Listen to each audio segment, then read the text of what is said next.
PLB Professional Languages Brazil podcasts. PLB Languages on Demand. Join us and give your English an upgrade. Visit our website www.plbnet.com.br or call us on 5586 4141 2527.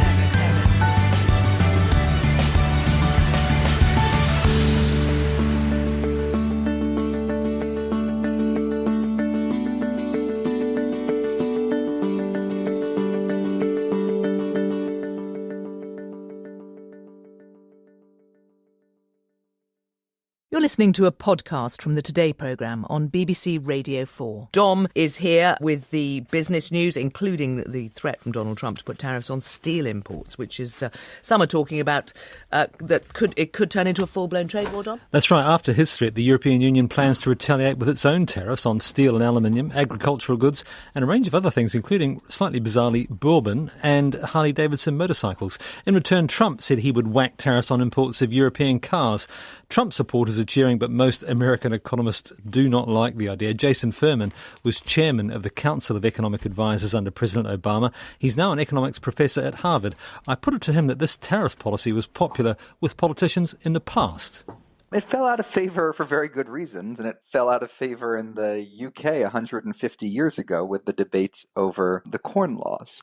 In the case of steel, for example, there are 120,000 American workers in the steel industry. There are 6 million workers in industries like automobiles and aerospace that use steel. So to help those 120,000 workers, you're hurting those other 6 million workers, and then you're hurting another 300 million consumers that purchase products made out of steel and aluminum. And so when you do all that arithmetic, it's a very, very costly and inefficient way to help a very small number of people at the expense of the rest of the country. But President Trump keeps on coming back to this idea that free trade has been bad for America, and even in the form that we have it, the World Trade Organization has been bad for America.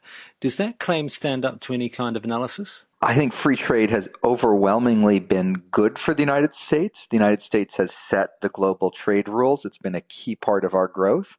I think it has had costs and benefits for different segments of the economy. The question is, what do you want to do about that? I think what you need to do about that is, for example, have robust training programs and help workers get into jobs, not help steal jobs while hurting auto jobs. Do you think it will actually happen? There's a lot of details in terms of what countries it applies to. Are there any exceptions in terms of types of steel and aluminum? There was a statement that came out of the White House on Friday that indicated that they weren't going to be exempting any countries.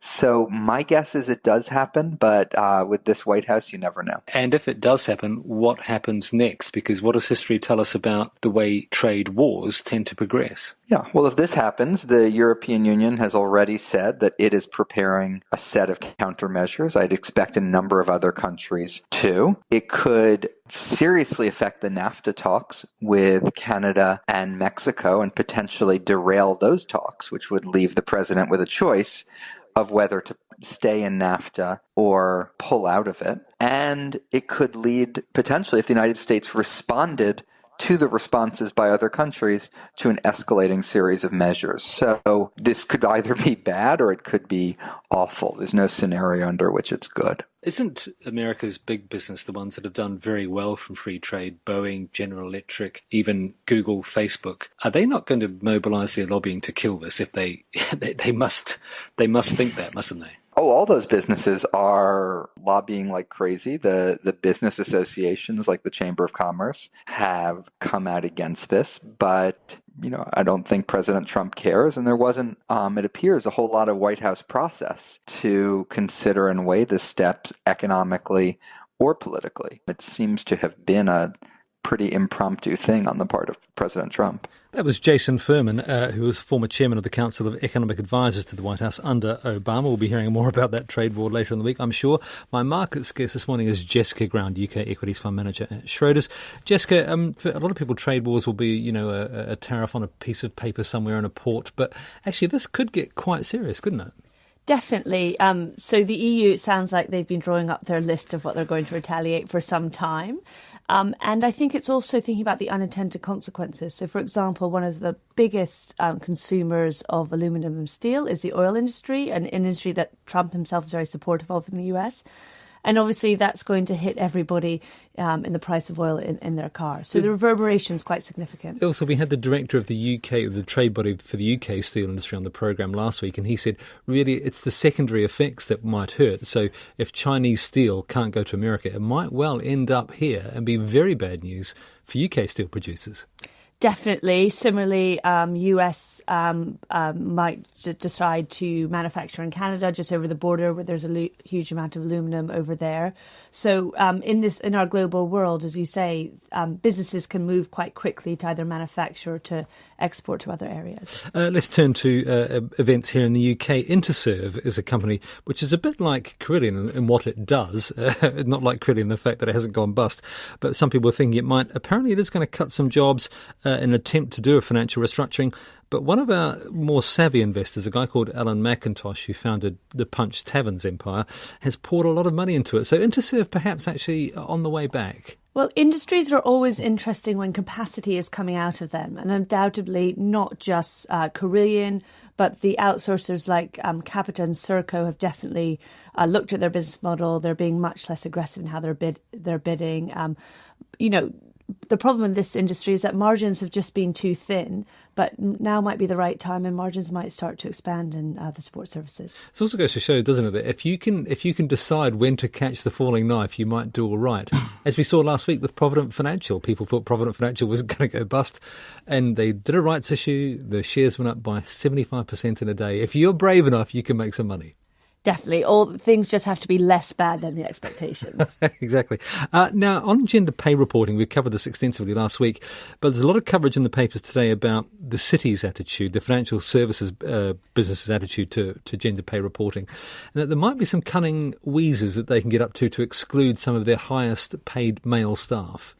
Well, some of the partnerships are saying that these are not employees. So this would be the law firms, big accountancy firms as well? Big accountancy firms, and so they're the most highly paid people or are going to be eliminated from the calculation, which makes it a bit more difficult. Because they say they're partners, therefore they're owners of the business rather than employees. Exactly. Although one statistic I read was that you were 10 times more likely to become a partner of a law firm as a male than as a female. So clearly there is going to be some gender imbalance. Do you think they'll get away with it though? Because eventually public pressure, public scrutiny will be brought to bear on them. So they might be observing the letter of the regulations, or not even regulations, guidelines.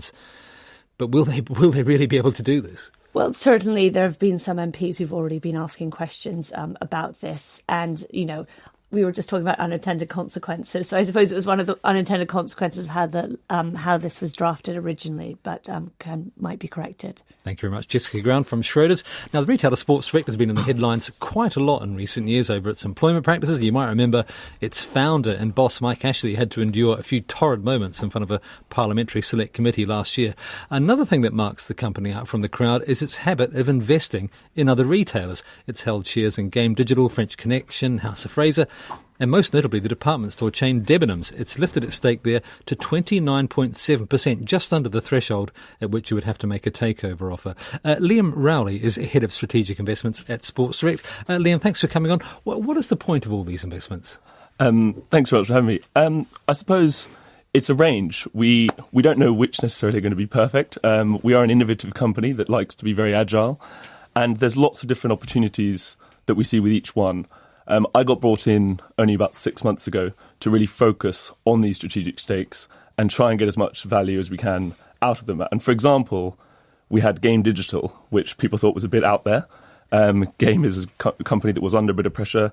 They're a play into esports, which we now have announced about 2 weeks ago, a collaboration agreement with them to build out their Belong platform, which is a sort of grassroots football or grassroots esports play. So there's one example where we've actually finally got over the line and shown what we can do with some of these stakes. You said you were brought on 6 months ago. It sounds like that Mike Ashley was out there doing these deals, and then after the fact you've been brought in to try and find make some sense of it?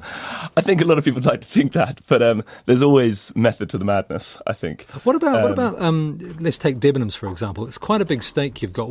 What's the commercial rationale for that in terms of some kind of links between the Sports Direct business and Debenhams itself? I think there's a lot of opportunities. Both businesses are going through quite a big transformation at the moment.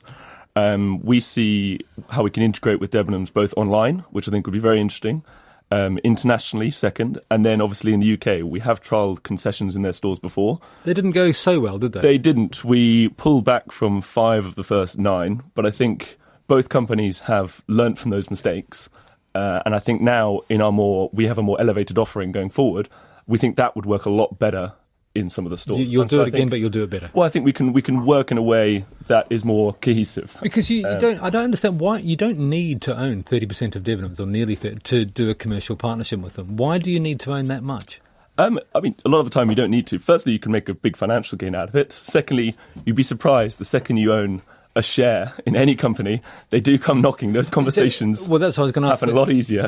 So will you do other things? For example, so if you think Debenhams is not being very well run, will you become like an ordinary activist shareholder and say, OK, I want the chief exec out or the chairman out, whatever it happens to be? It's not just about that narrow commercial arrangement. It's about a broader ownership issue. Well, we haven't tended to be activists in the past. That's not our first port of call, I think. But I think we are both a commercial partner and we are a shareholder. So if we don't see value there, we will, there has to be, because we'll have to sell down the stake or... Because your shareholders might think, shareholders of Sports Direct might think, well, actually, if I want to do this kind of thing, I'll go out and buy the shares myself in Debenhams. I don't need you to do it for me. Yes, but that's... I think when they buy Sports Direct shares, they realise the entrepreneurial nature of the business. So they buy into that. Yeah, and I think they buy into that, and the innovative things we do is quite unique versus any other retailer. And so I think that plays into that market. Thank you very much, Liam Rowley, Head of Strategic Investments at Sports Direct. You can listen to more free content from the Today programme by going to www.bbc.co.uk/today.